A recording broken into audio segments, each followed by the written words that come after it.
इस फिल्म की कहानी एक अमेरिकी गोरे की है जिसकी मुलाकात एक अजीब से फ्रेंच भाई बहन से होती है। कहने को तो दोनों भाई बहन थे, पर उन दोनों के बीच का रिश्ता हमारी समझ के बाहर है। अब तीनों के बीच क्या गुटर को देखने को मिलता है, आइए जानते हैं। इस फिल्म का नाम है द ड्रीमर्स।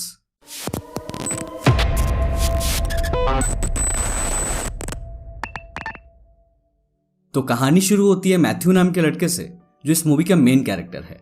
फिल्म की कहानी मैथ्यू खुद अपनी जुबानी सुना रहा था। वो दरअसल पढ़ाई के सिलसिले में पेरिस आया था। मैथ्यू को मूवीज देखने का बड़ा शौक था और उसे फिल्मों से जुड़ी लगभग सारी जानकारियां मालूम थी। एक दिन स्कूल में फ्रेंच स्टूडेंट और वहां की मोदी सरकार के बीच प्रोटेस्ट चल रहा था। मैथ्यू की मुलाकात वहां इजाबेल से होती है।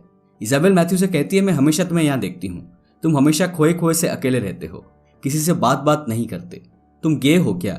मैथ्यू के अंदर आग लग जाती है। वो अपने गुस्से पर काबू करके इजाबेल से कहता है, मैं दरअसल अमेरिका से यहाँ पढ़ने आया हूँ, मेरा कोई दोस्त नहीं है और किसी से मेरी कुछ खास जान पहचान भी नहीं है। इजाबेल उसे फिर अपने भाई थियो से मिलवाती है। क्योंकि तीनों को मूवीज में काफी इंटरेस्ट था, जल्दी तीनों में दोस्ती हो जाती है।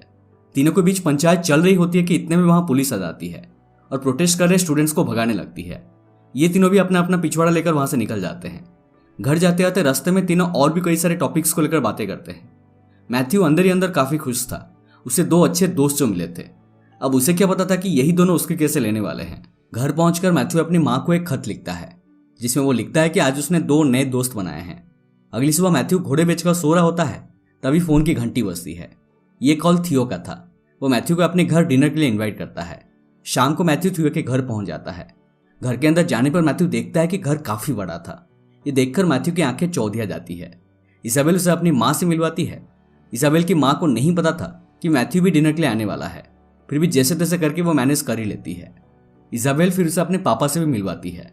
उसके पापा एक फ्रेंच पोएट थे। डिनर करते समय वो मैथ्यू को अपने इंस्पिरेशन वगैरह के बारे में ज्ञान पेलने लगते हैं, बट मैथ्यू उनकी बातों पर ध्यान नहीं दे रहा था। इसी वजह से वो मैथ्यू पर नाराज हो जाते हैं और पूछते हैं कि तुम क्या सोच रहे हो। मैथ्यू कुछ नहीं बोलता है, बट जब वो फोर्स करने लगते हैं तब मैथ्यू कहता है कि मैं इस लाइटर को देख रहा था। इस लाइटर और इस टेबल पर बिछे कपड़े के बीच कितनी समानता है। हमारे आसपास मौजूद हर किसी चीज का हर किसी न किसी चीज के साथ समानता होती ही है। ये सुनकर इसाबेल के पापा मैथ्यू से काफी इंप्रेस हो जाते हैं और कहते हैं कि काश थियो भी ऐसा होता। दरअसल थियो और उसके डैड के बीच नहीं बनती थी। थियो की सोच पूरी तरह से पॉलिटिकल थी। वो हर किसी को गलत ही समझता था। वो रैलीज और होने वाले दंगों को भी सपोर्ट किया करता था।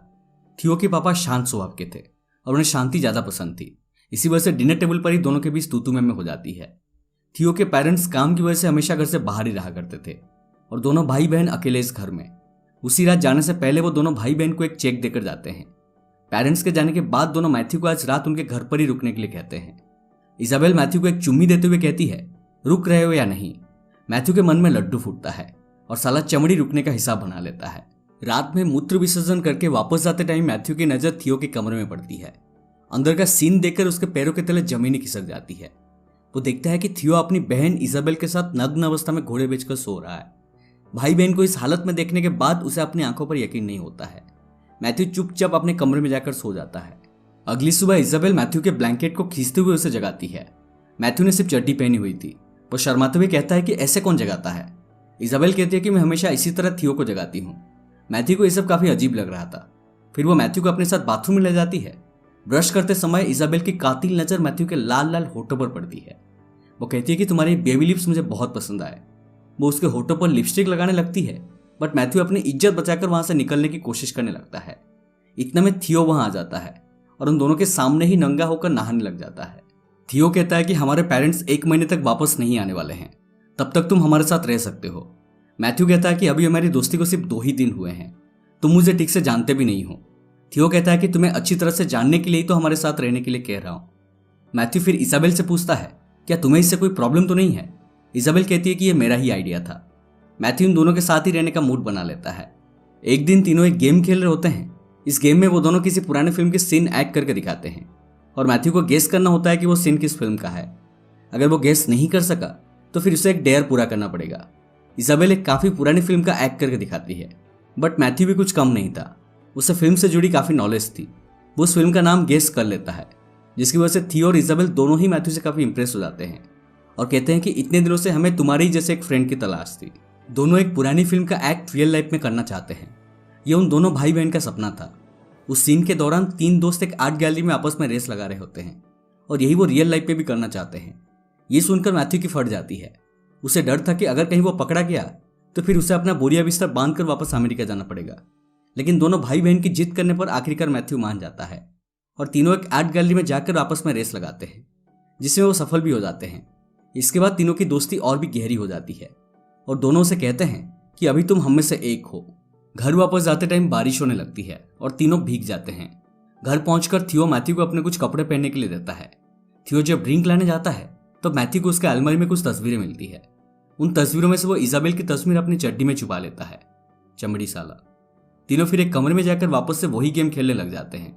एक बार फिर इजाबेल किसी मूवी की सीन को एक्ट करके दिखाती है, बट इस बार थियो मूवी का नाम नहीं बता पाता है। फिर वो थियो को एक डेयर पूरा करने के लिए कहती है, जिसे जानकर आपकी भी फट जाएगी। वो थियो को एक तस्वीर देते हुए कहती है कि इसे देखकर हम दोनों के सामने मास्टरबेट करो।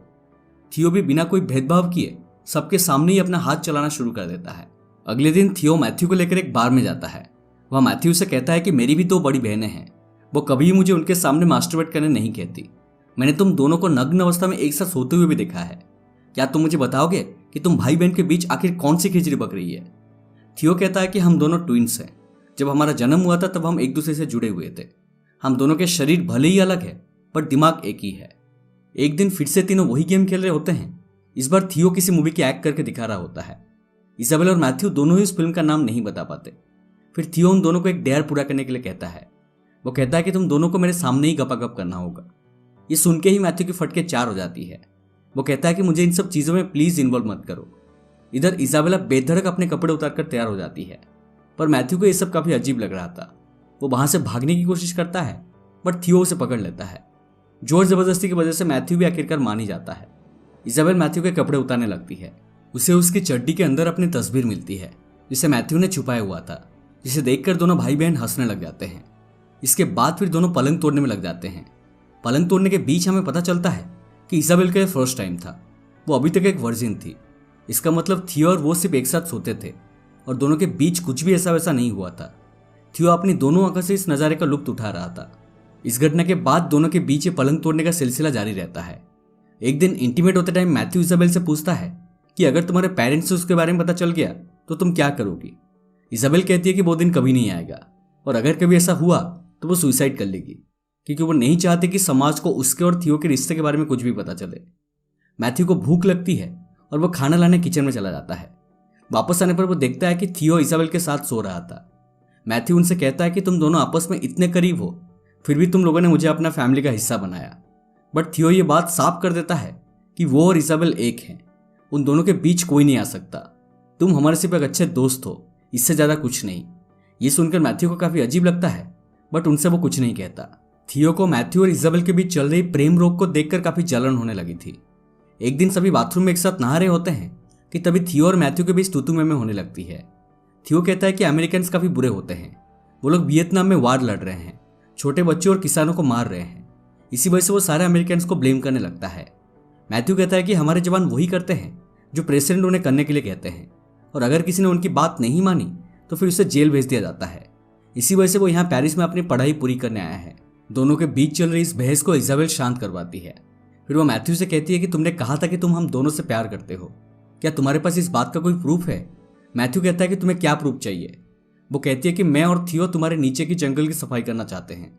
ये सुनते ही मैथ्यू की फटके 16 हो जाती है। वो गुस्से में कहता है कि तुम दोनों जो कर रहे हो वो गलत है। तुम दोनों का सिर्फ शरीर बड़ा है लेकिन दिमाग बिल्कुल बच्चों जैसा। तुम दोनों एक साथ नंगे होकर सोते हो, नहाते हो ठीक वैसे ही जैसे छोटे बच्चे क्या करते हैं। इस तरह तुम दोनों कभी मैच्योर नहीं बन पाओगे। फिर वो इसाबेल से कहता है कि तुम्हें तो कुछ नहीं पता है। क्या तुम्हारा पहले कोई बॉयफ्रेंड था? क्या आज तक तुम किसी लड़के के साथ डेट पर गई हो? तुम वही करती हो जो थियो तुम्हें करने के लिए कहता है। ये सारी बात इसाबेल को तीर की तरह चुभ जाती है। वो कहती है कि मैं थियो को छोड़कर आज तक किसी दूसरे लड़के के साथ बाहर नहीं गई। फिर मैथ्यू उसे एक डेट पर लेकर जाता है जहां दोनों डिनर करते हैं और एक हॉल में नाइट शो देखने के बाद घर वापस आते हैं। वापस आने पर दोनों देखते हैं कि थियो किसी लड़के के साथ रंगरलियां मना रहा था। पूरे कमरे में पलंग टूटने की आवाज़ गूंज रही थी। ये देखकर इसाबेल परेशान हो जाती है और वो अंदर ही अंदर जेलस फील करते हुए फूट फूट कर रोने लग जाती है। अगले सीन में हम देखते हैं कि एक बार फिर से थियो और मैथ्यू के बीच पॉलिटिकल इश्यूज को लेकर चर्चा हो रही थी। थियो की भाषण सुनने के बाद मैथ्यू से कहता है कि तुमसे बड़ी बड़ी बातें करते हो लेकिन खुद कभी जाकर प्रोटेस्ट नहीं करते। अगर तुम ऐसे ही फेंकते रहे तो कुछ नहीं होगा, तुम्हें खुद जाकर कुछ करना चाहिए। कुछ देर बाद इजाबेल वहां आती है और दोनों को ड्राइंग रूम में ले जाती है। अंदर एक टेंट बना हुआ था। वो दोनों भाई बहन जब छोटे थे तो ऐसे ही टेंट बनाकर सोया करते थे। तीनों उसी टेंट के अंदर नंगे सो जाते हैं। सुबह उनके पेरेंट्स वापस आ जाते हैं और तीनों को ऐसी अवस्था में देखकर उनके पैरों तले जमीन खिसक जाती है। वो उन्हें नहीं उठाते हैं और एक चेक साइन करके वहां से चले जाते हैं। सुबह जब डेढ़ से इजाबेल की आंख खुलती है तब उसे वो चेक मिलता है जिसे उसके फादर वहां छोड़ कर गए थे।